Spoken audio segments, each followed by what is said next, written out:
जय हिंद, जय भारत सभी व्यूअर्स को। आज चर्चा करते हैं उस प्रकरण की जिस प्रकरण के द्वारा हिंदुओं पर प्रहार किया जा रहा है। संत कालीचरण महाराज को गिरफ्तार करके जेल में डाला गया। किसी व्यक्ति, गांधी जी हमारे लिए सिर्फ एक व्यक्ति थे जिन्होंने आज़ादी के स्वतंत्रता आंदोलन में कार्य किया। उनको हम देवता नहीं मानते और ना ही मानेंगे। कालीचरण महाराज ने क्या ऐसा अपराध किया है? कुछ भी नहीं किया। उनका अपराध सिर्फ इतना ही है कि वो हिंदू हैं और दूसरी चीज़ वो राइट विंगर हैं। यहाँ राइट विंगर और हिंदुओं के साथ हमेशा से ऐसा ही होता आया है। तो बात करते हैं सबसे पहले तो गांधी महाराज की। गांधी जी अगर राष्ट्रपिता हैं तो 1947 से पहले क्या हम अनाथ थे क्या? क्योंकि भगवान श्री कृष्ण ने स्वयं गीता में बोला है, यदा यदा ही धर्मस्य ग्लानिर्भवति भारत, तो भारत तो अनंत काल से है। फिर एक गांधी राष्ट्रपिता कैसे हो सकते हैं? और दूसरी बात यह कि राष्ट्र के पुत्र हो सकते हैं, राष्ट्र का कोई भी व्यक्ति पिता नहीं हो सकता है। गवर्नमेंट से आरटीआई में जब पूछा जाता है तो गवर्नमेंट बोलती है कि राष्ट्रपिता नाम की कोई भी उपाधि नहीं है सरकार के पास में, ना ही ऐसी किसी उपाधि का जिक्र है। तो भाई क्यों राष्ट्रपिता बना रहे हो जबरदस्ती? अपनी राजनीति के चलते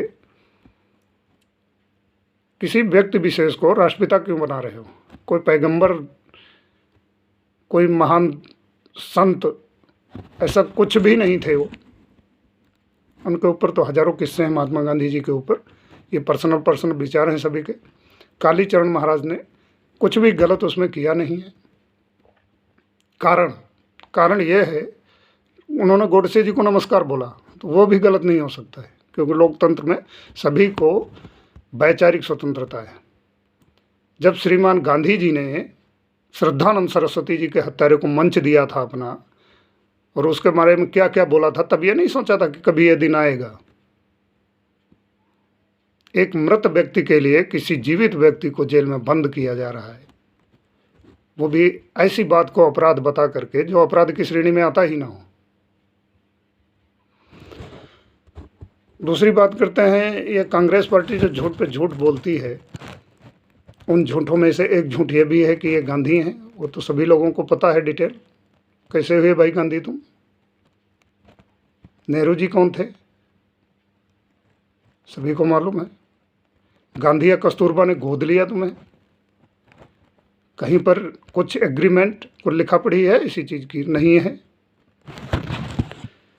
तो गांधी तो सभी हो गए। राहुल भी गांधी हो गए, सोनिया भी गांधी हो गई, राजीव जी भी गांधी थे और इंदिरा जी भी गांधी हो गई, बिना किसी डिक्लेरेशन के, बिना किसी कागजात, क्योंकि राजनीति करनी है ना। तो अभी बात करते हैं कालीचरण महाराज की।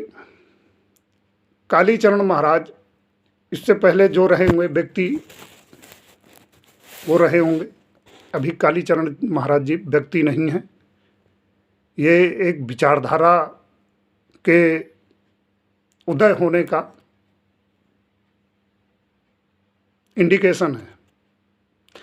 इस विचारधारा को वृक्ष बनने में बहुत समय लगना था। यदि कालीचरण महाराज को जेल ना हो जाती, कालीचरण महाराज को जेल भेजने से बहुत ही लाभ हुआ इस वृक्ष के लिए। यह विचारधारा का बट वृक्ष जल्द ही तैयार होगा, और जिस दिन यह बट वृक्ष तैयार होगा, मेरा स्वयं का ऐसा विश्वास है, उस दिन इस देश के अंदर गांधी की एक भी प्रतिमा नहीं मिलेगी। गांधी की एक भी प्रतिमा नहीं मिलेगी। जहाँ भी बात करते हैं गांधी जी का नाम आया, कांग्रेस का नाम आया, तो बात करते हैं दंगे कितने हुए देश में। दंगों की बात करते हैं, दंगों की चर्चा करेंगे। भारत में होने वाले, किसने बीज बोया? अंग्रेज़ों ने बीज बोया। भारत में दंगों की शुरुआत का बीज अंग्रेज़ों ने बोया। 1857 की क्रांति के बाद में, 1857 की क्रांति के बाद में हिंदू मुस्लिम एकता को तोड़ने के लिए अंग्रेज़ों ने ये बीज बोया, लेकिन बाद में उसको नर्चर किया पूरी तरह कांग्रेस ने। और कांग्रेस के अंदर जो भी व्यक्ति सत्तासीन हुए, खुद को गांधी बोलकर, इतना बड़ा झूठ बोलकर कि हम तो गांधी हैं, उन लोगों ने नर्चर किया इसको हमेशा। अच्छा, यहाँ पर एक बात नोट करने वाली है कि जिन्ना और नेहरू दोनों व्यक्तियों को इस बारे में पता था, अंग्रेजों की इस चाल का पता था। अंग्रेजों की चाल तो ये थी कि यहाँ पे राज करना है, लेकिन इन लोगों की क्या चाल थी, जो दोनों लोग भारतीय थे, ये लोग दोनों लोग अपने स्वार्थवश जानते हुए भी आम जनता को इन्होंने क्यों नहीं जागरूक किया इस बारे में।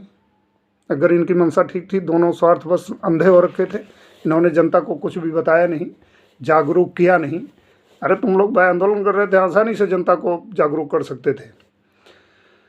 तो जलियांवाला बाग हत्याकांड 1919 के बाद में ब्रिटिश सरकार ने बाकायदा योजनाबद्ध तरीके से सांप्रदायिक दंगे करवाए और उनका प्रोपोगंडा किया, लोगों के बीच में वैमनस्यता पैदा की, हिंदुओं को भी बहुत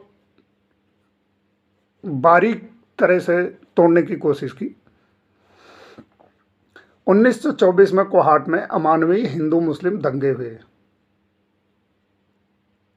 हम लोगों को आज़ादी तो 1947 में मिली थी, दंगे तो 1924 में हुए। 1924 में जो दंगे हुए, वहाँ पर ये बीज बोया गया था। उसके बाद में उस वृक्ष को पूरी तरह पाल पोस कर तैयार किया कांग्रेस ने। कांग्रेस द्वारा जो शासन में बैठाए गए, उनमें से कुछ प्रधानमंत्रियों को यदि छोड़ दिया जाए तो वो सब भी उसी में शामिल माने जाने चाहिए। अच्छा, उसके बाद में बात करते हैं जनवरी, कितने दंगे हुए समझो आप इस देश के अंदर, कि जनवरी 1950 से लेकर के जुलाई 1955 तक, मतलब 45 सालों में अकेले दिल्ली में ही 1192 दंगे हुए। इसमें दो दंगे छूट जाते हैं, एक नेली का दंगा और 84 के दंगे। इन दोनों को मिला दें तो 1194 दंगे हो जाएंगे। नेली के दंगों में सरकारी आंकड़ा 5000 का है, जबकि वहाँ गैर सरकारी आंकड़ा 10,000 से भी ऊपर का है मरने का। अच्छा, इंदिरा जी की हत्या के बाद में 31 अक्टूबर 1984 से लेकर के 3 नवंबर 1984 तक दंगे भड़के। इतने लंबे समय तक दंगे होते रहे और गवर्नमेंट ने कुछ किया नहीं।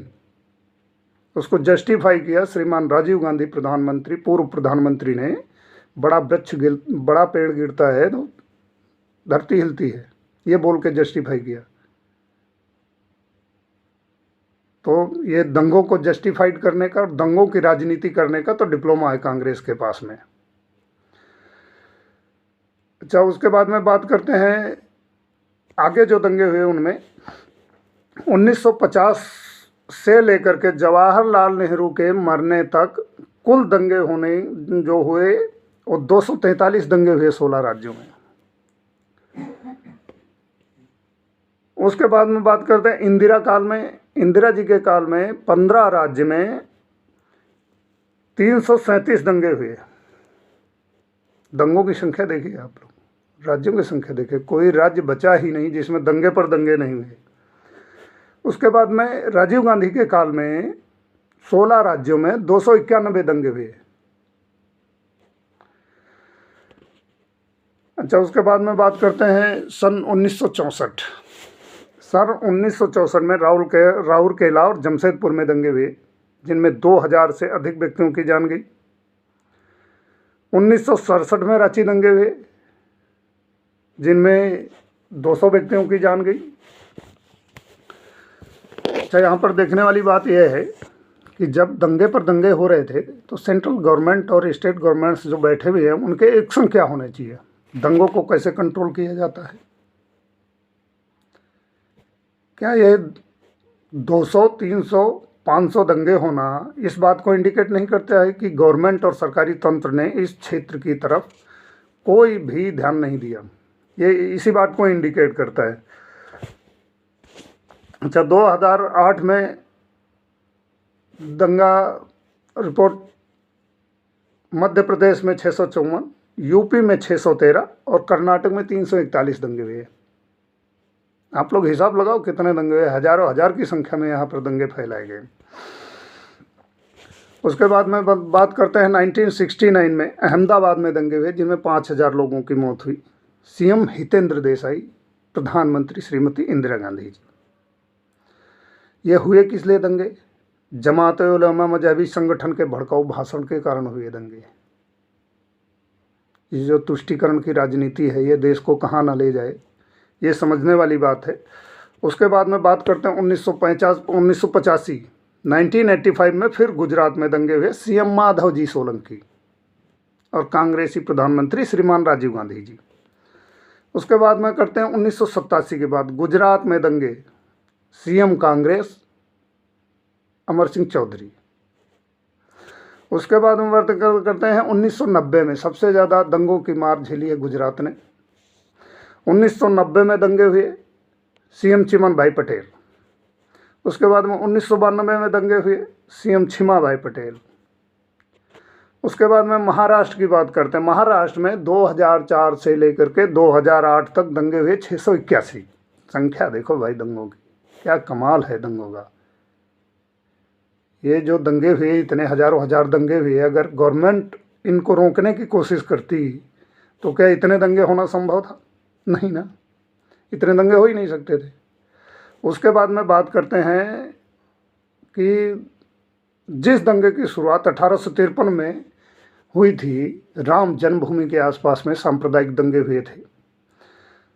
तो उसके बाद में 1853 के बाद में 1992 में विश्व हिंदू परिषद, शिवसेना और बीजेपी कार्यकर्ता और कार्यसेवकों ने मिलकर के बाबरी मस्जिद का विध्वंस कर दिया, जिसके दंगे हुए देश में 2000 से भी ज़्यादा लोग मारे गए। पूरे देश में दंगे भड़के। अगर गवर्नमेंटें गंभीर हों तो क्या पूरे देश में दंगा भड़क जाएगा एक जगह दंगा भड़कने से? नहीं, ऐसा नहीं हो सकता है। उसके बाद में वहाँ पर बयान आते हैं, बहू रानी के भी बयान आते हैं और माननीय सम्माननीय नेताजी के भी बयान आते हैं, जिनके ऊपर समाजवादी पार्टी के ऊपर कथित तौर पर उत्तर प्रदेश के अंदर प्रतिबंधित सिमी संगठन का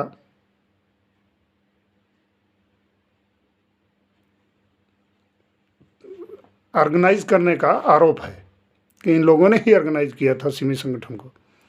और यह बात तो अक्षर से सत्य है कि जब भी कहीं भी कोई भी उग्रवादी संगठन बनता है तो उसके अंदर जब वहाँ की सीटेड गवर्नमेंट सम्मिलित होती है तभी बन सकता है, नहीं तो कोई भी उग्रवादी संगठन नहीं बन सकता है। इतने व्यापक स्तर पर ऑर्गेनाइज करने की ज़रूरत और संसाधनों की ज़रूरत होती है, फंडिंग की ज़रूरत होती है कि ऐसे संभव ही नहीं है बिना गवर्नमेंट के मिले हुए।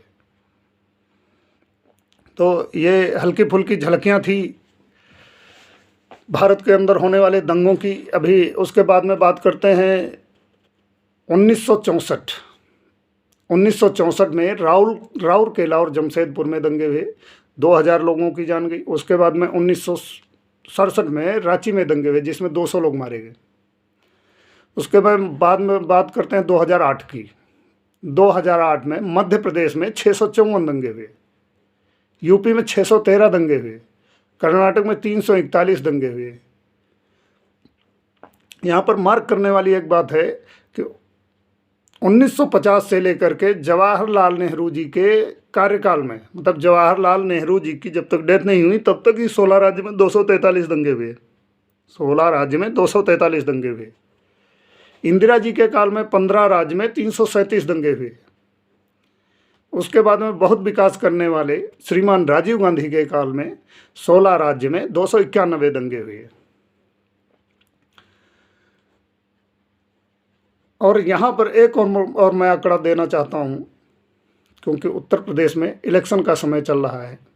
2013 में जब सपा सरकार बैठी हुई थी उत्तर प्रदेश में, तो पूरे देश की होने वाली हिंसा का 35% अकेले सपा शासित उत्तर प्रदेश में ही था। अभी उसमें बहू रानी के भी बयान आए जब राम भक्तों के ऊपर गोली चलाई गई।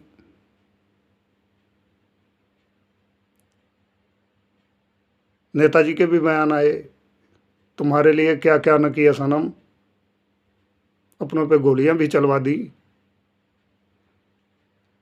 सपा के शासनकाल में ही सिमी संगठन का गठन हुआ। किसी उग्रवादी संगठन का अस्तित्व में आना वहाँ बैठी हुई सरकार का सम्मिलित होना होता है। यदि सरकार सम्मिलित नहीं है तो कोई भी उग्रवादी संगठन ऐसे तैयार नहीं हो सकता है। ये मेरा खुद का पर्सनल अनुभव है। इलेक्शन का समय आ चुका है। अभी लोग तरह तरह से हिंदुओं के खिलाफ षड्यंत्र रचेंगे। लगातार रचे जा रहे हिंदुओं के खिलाफ षड्यंत्र। यति नरसिंहानंद सरस्वती के नेतृत्व में जो धर्म संसद हो रहा था हरिद्वार में, छत्तीसगढ़ में हुआ, तब तो संत कालीचरण महाराज को गिरफ्तार ही कर लिया, उठा के जेल में बंद कर दिया। उसके बाद में जो धर्म संसद हो रहा था, कांग्रेसी एडवोकेट्स की पूरी फौज खड़ी हो गई उधर जा कर के, लिबरल भी उसमें शामिल, धर्म संसद ना हो उसको रोकने के लिए। तो यह शासन जो है हमेशा हिंदुओं के खिलाफ इन लोगों ने और देश के खिलाफ कार्य किया है।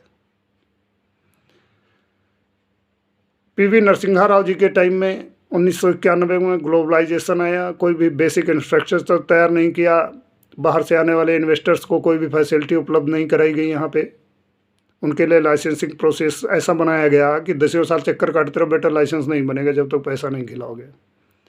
उसका परिणाम हुआ कि सारे के सारे भाग गए चाइना, और चाइना हमारे से बहुत फेयर एंड बियॉन्ड बैठा हुआ है। हम लोगों के पास में, भारत के पास में $600 अरब फॉरेक्स, उसके पास में $3000। ये गवर्नमेंट की नीतियों का परिणाम है। अभी यूपी इलेक्शन आने वाला है। भारत में हर व्यक्ति को स्वतंत्रता है कि अपने विचार के हिसाब से वोट करे, गवर्नमेंट चुने।